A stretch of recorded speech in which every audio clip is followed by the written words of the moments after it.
From school books and stationery at Eason, school uniforms at M&S and Dunn Stores, the perfect new school bag at Smiggle, and new school shoes at Clark's and Skechers. You'll be ready for back to school at Blanchardstown Centre.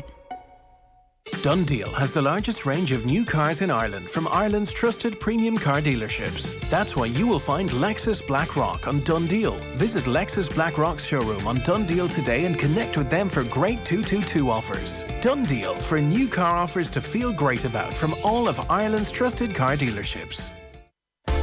Everyone will notice, but no one will know. At Laser and Skin Clinics, we're offering 20% off all dermal fillers. Lips, cheeks, chins, jawlines, noses, lines and wrinkles, we have you covered. Instant natural looking results are what we do best. Book now for your 20% off or visit laserandskin.ie.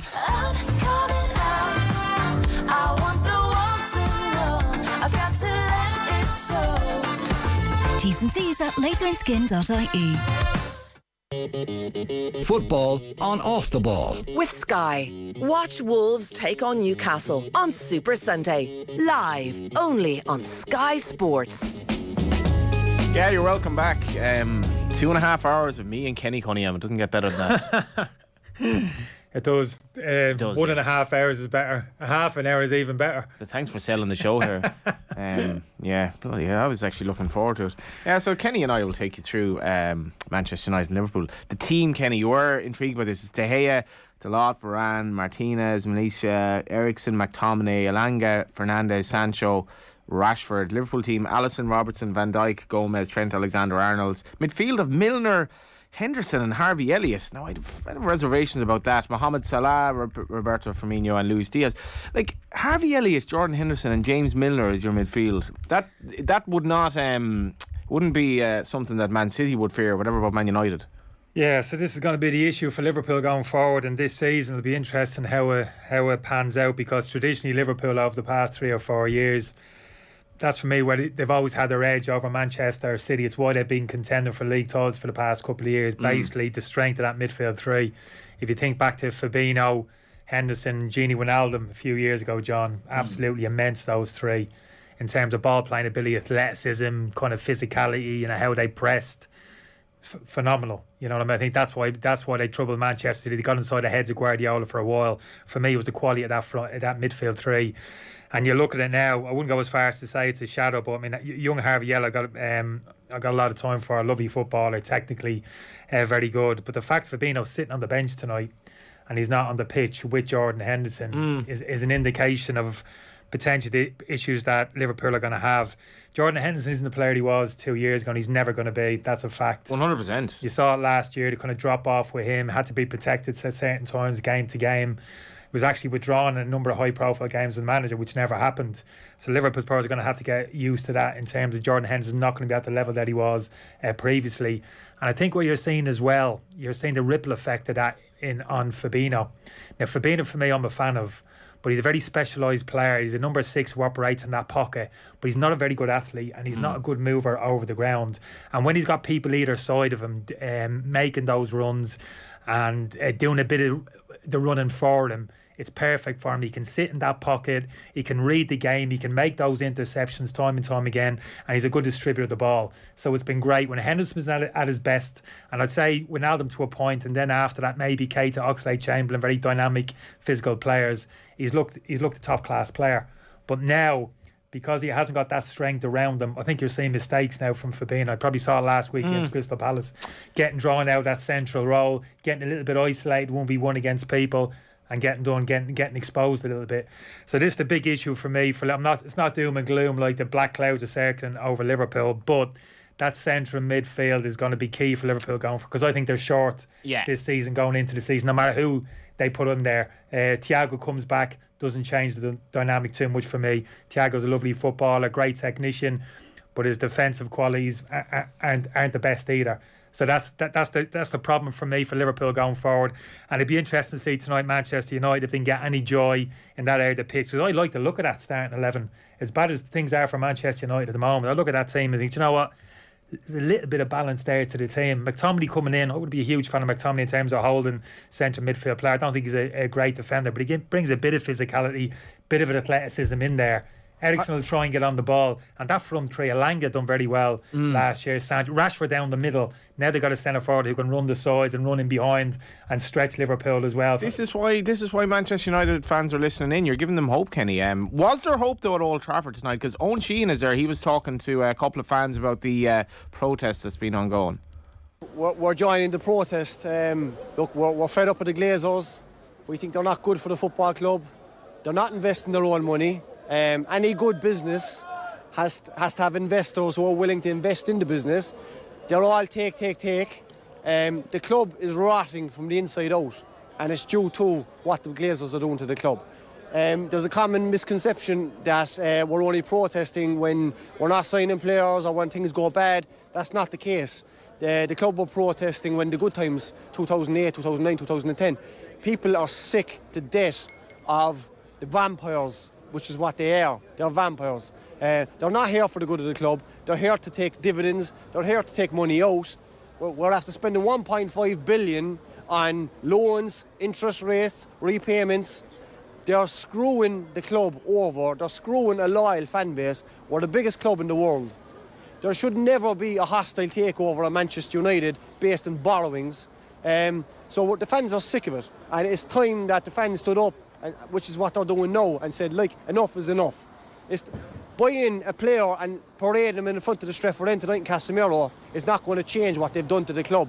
You know, so it's about time we stood up, all united, get these crowd out of the club, and we drive it on, and we go back to the way we used to be when fans had a heavy say in the club, and it was a family club, and it wasn't Manchester United, it was Manchester United Football Club, because that's what it is. We were a football club. We're no longer a football club. Yeah, Owen Sheehan is actually at Old Trafford. What's the atmosphere been like, Owen? I presume a lot of anger there as expressed in that little vox pop.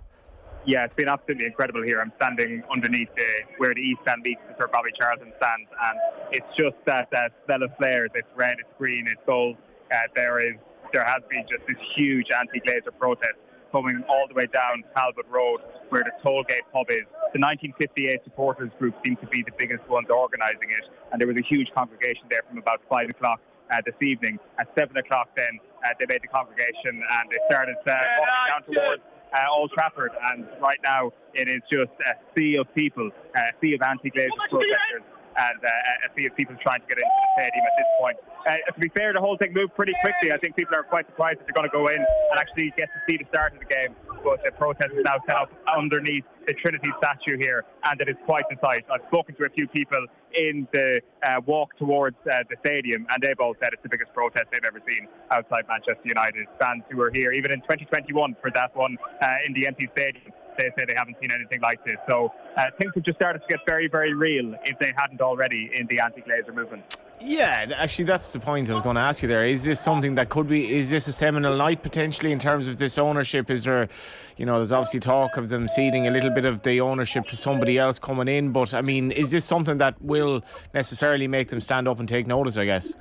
I don't know is the honest question. Like, I mean, they have the prospective owner, Britain's richest man. They have his face superimposed on one of the banners that they paraded towards the stadium today. So they will basically take anybody that's not the Glazers, I think, at this point. But then there is another cohort of supporters who don't want a new owner to take over. They want it to be a fan-owned club.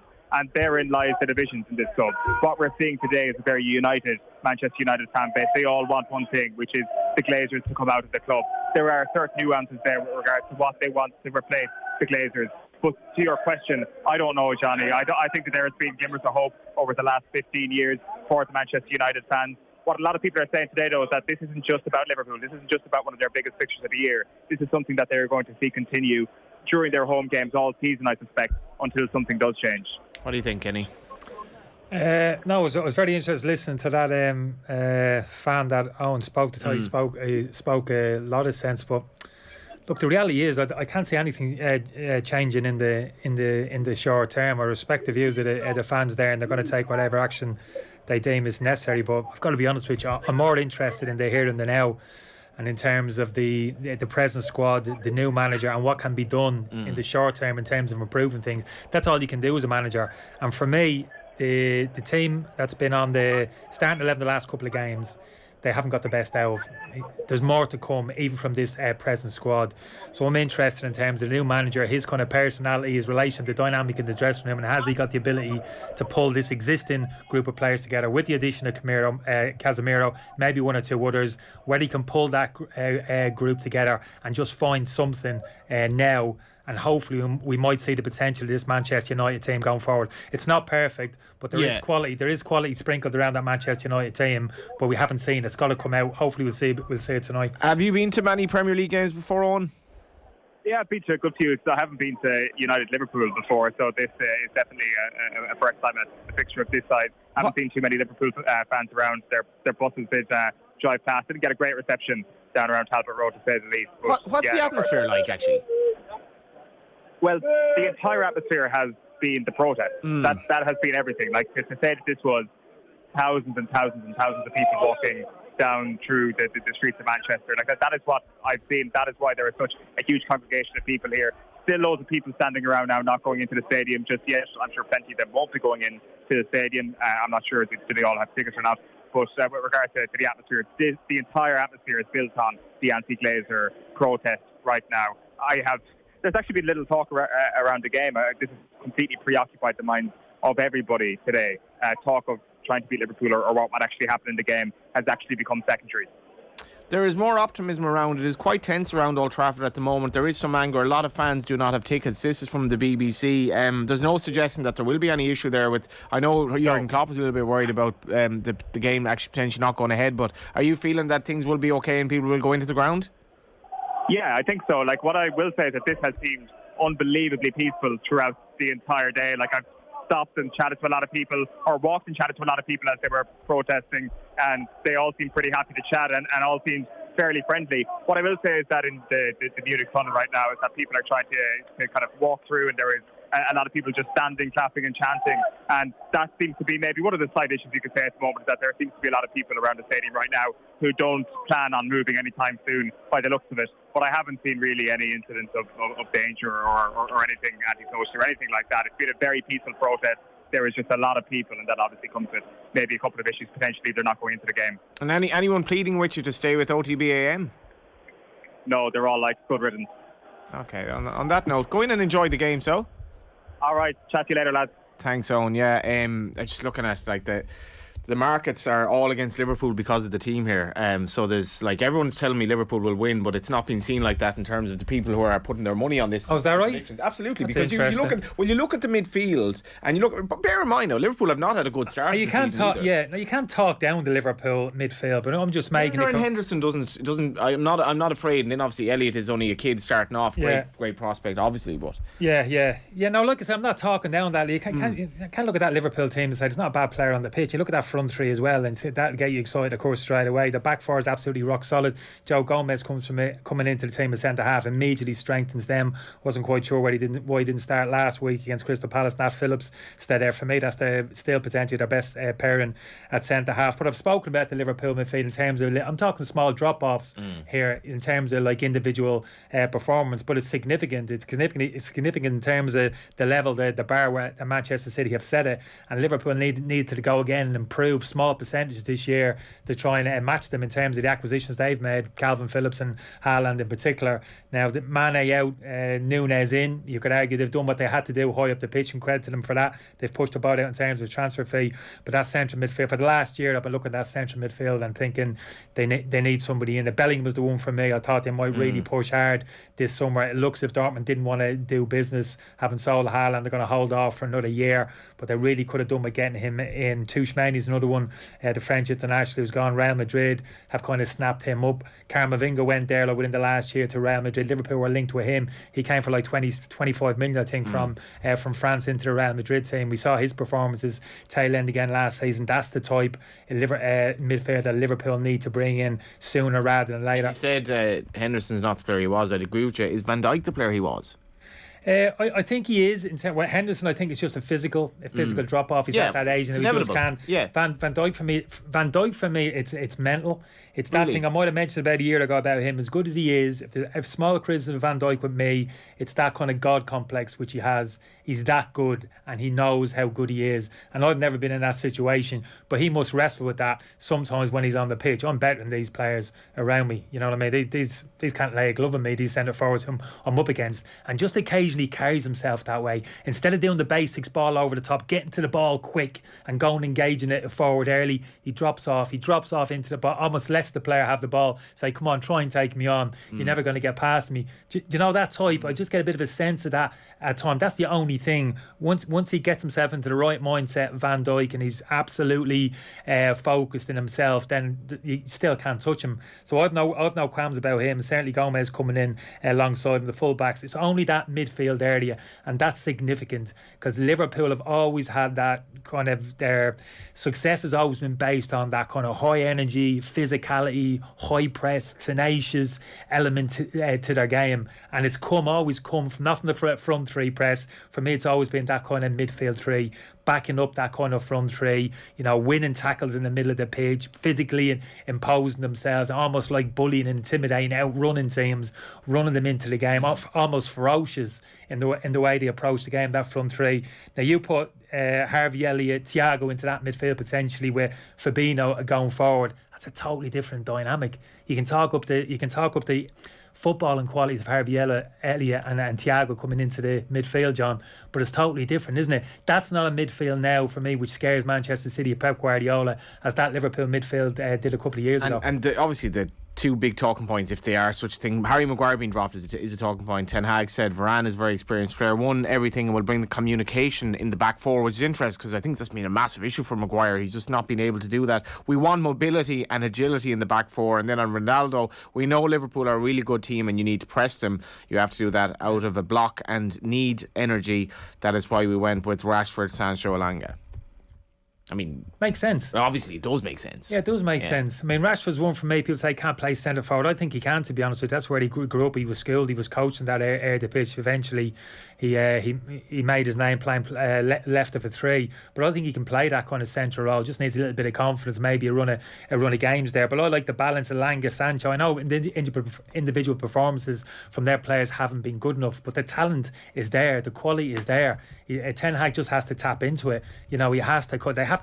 Even the group themselves. It's not on the manager. Got to shake it off. This lethargy, disappointment, negativity around the football club, the fans, the protests tonight. Too easy to go onto the pitch tonight, John, and use that as an excuse. These players have got to stick their chests out and say, right, we're going to show everybody how good. We're going to come together as a group tonight. And what an opportunity to do it against this talented on that, Kenny, team. I do think, and I'm kind of getting the vibe from Owen here. I think there will be a bit of an atmosphere at the ground tonight because a lot of energy from the fans. It's Liverpool v Man United. They're on the cusp of this terrible run against Liverpool, but the Liverpool team isn't that formidable. It's a night game, Monday night. I think the crowd might actually, this is their time of need at the moment. They were so poor when they were open 2 games. Maybe there'll be a bit of noise there tonight. Maybe they'll react to it. Yeah, I think so. But they need to show them something. The players on the pitch need to show them something. Particularly in the opening 10-15 minutes, and they get after Liverpool, kind of high press, high energy. They're winning a couple of tackles, and the Manchester United faithful get a sense of that. Hold on, we're watching actually a team play. There's players actually playing for each other, they're actually running for each other, they're tackling for each other, they're covering each other, they got each other's back.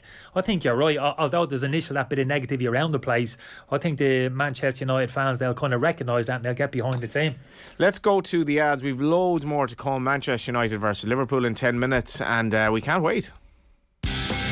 Off the ball on News Talk. Tom Dunn.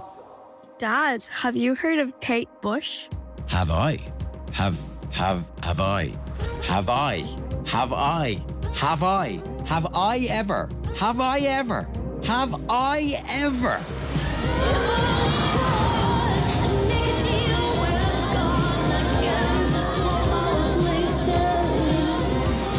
The Tom Dunn Show, Monday to Thursday, 10 to midnight.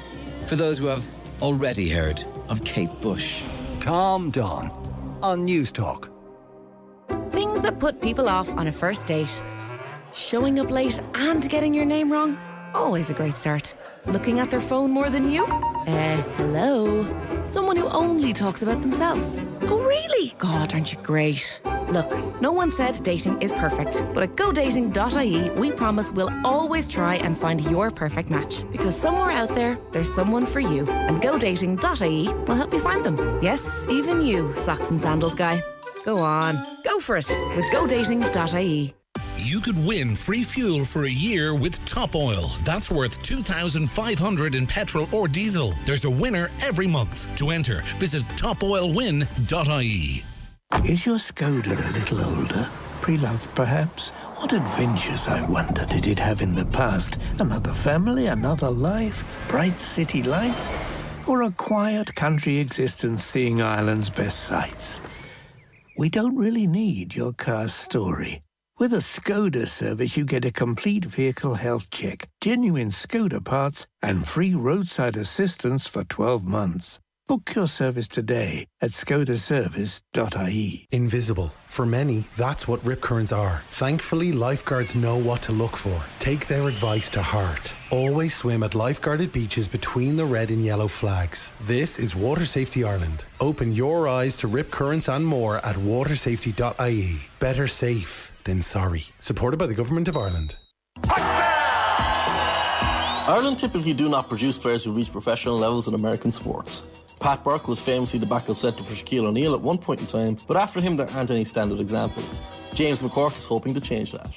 A Dubliner who moved to Florida when he was 8 years old, McCourt became the kicker for Illinois in college football. He set a school record by hitting 8 50-plus yard field goals, something college kickers notoriously struggle to do, and now he's on the books of the Los Angeles Chargers in the NFL. McCourt must compete with veteran Dustin Hopkins over August and into September to earn his spot in the team. American football is touching down in Dublin and you don't want to miss it. The Aer Lingus College Football Classic will see the Northwestern Wildcats play the Nebraska Cornhuskers in the Aviva Stadium on Saturday 27th of August. It's all in partnership with Visit Dublin. Tickets available at ticketmaster.ie/touchdown Dublin. Off the ball. This is News Talk. Yeah, Kevin McStay has been officially ratified as the new manager of Mayo. So best of luck to Kevin this year. And that news was obviously expected. Getting chastised by our producers here because we wanted to turn up the volume to see Casemiro and Roy Keane have the banter. Casemiro actually just went over to Roy Keane mid-sentence to kind of shake the hand of the great man. Yeah, it just shows it. He's playing the game. He's like, Roy's not going to criticise me now, and I give like an inept performance. I still think Roy could do him over 10-15 yards. I've got to be honest with you. Casemiro's not the quickest thing on two legs, but that must be a nice thing for Roy, actually. This is a lad who's a big reputation and serial winner in terms of the top trophies, and and immediately makes a beeline for Roy. That's a tip of the hat really in terms of showing Roy a lot of respect, which must be a nice thing for Roy. Must be appreciated. Yeah, Roy's going to be hammering it like in a couple of weeks. just back on McStay, he's been given a 4-year term, so that's 4 years to finally win a Mayo with All Ireland, and All Ireland with Mayo. Losing my words here, so that'll be very interesting. And from the tweets, Mayo GA would like to wish Kevin all the best, which I presume it would. Just on the American football that you heard there, Now, this week, American football is coming to Dublin as the Aer Lingus College Football Classic. We'll see the Northwestern Wildcats play the Nebraska Cornhuskers in the Aviva Stadium. This is on Saturday at 5:30 p.m. It's all in partnership with Visit Dublin. To celebrate, we have a pair of tickets to the big game to give away each day this week, as well as entry to our grand prize draw. It's always a good bit of crack in Dublin when the Americans come to town for absolutely mobbed. The grand prize includes 2 nights accommodation in the Dean Hotel this weekend, breakfast at the hotel, lunch at Charlotte Quay Restaurant, post-game dinner at Sophie's Rooftop Restaurant, and a Guinness Storehouse. Can the fella present and win the prize? Unless it's Bunsen Burgers. Well, it isn't Bunsen, and we're being Eddie Rockets. We're being loyal to the sponsor here. So the Sophie's Rooftop Restaurant, which again I would strongly endorse, and a Guinness Storehouse tour for the following day. To enter, all you need to do is tell us, who is this paying homage to Golf Weekly's Joe Malloy? His voice